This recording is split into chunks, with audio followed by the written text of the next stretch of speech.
When I first ran for office, somebody came to me and said, "Have you read the Constitution?" And I had to be honest and say, not since I was in grade school or junior high, whenever that was. I couldn't even remember when it was.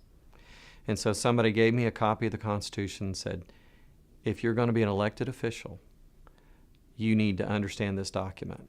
And not only the United States Constitution, but the Constitution of the state of Tennessee. Because it's in these documents that it organizes our government. It tells us what the responsibilities of the various, federal and state governments are. And without that knowledge, you can't do your job. When people read the Constitution, they may have different interpretations of it, but at least they're thinking about the issues of today. And all the things that we see in America, there's so much division.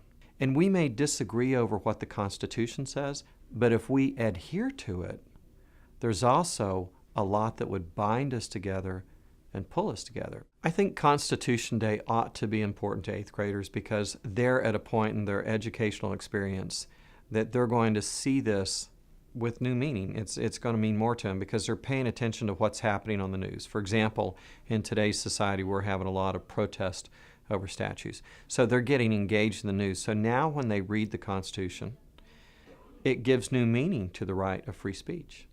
It gives new meaning to the right of people to assemble and to protest.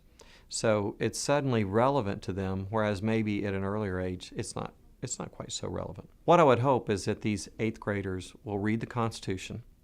They'll read the materials that come along with it, that they're in robust discussions with their teachers, with their friends, with family members, and this document will become alive to them.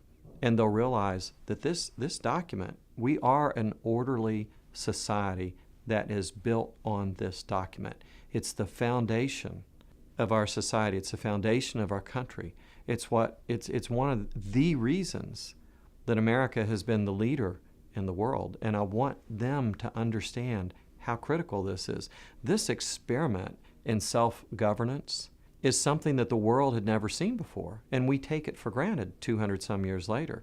But we need our young people to see that this dream of self-governance, this idea that people could be good enough and they could be moral enough, that they could make decisions that benefit society, we need them to grab a hold of that dream and recapture it, because Constitution Day is probably not as important to Americans as it ought to be.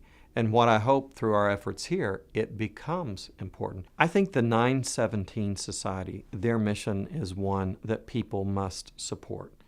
Nobody else is doing it. We may have isolated efforts here and there, but nobody is making a concerted effort to reach 8th grade children, 8th grade young adults, to teach them about the foundational document of our country. And I think we've seen over the past few years that the success or failure of our society depends a great deal on how well people understand this document. So it's one of the best investments that someone can make in our young people.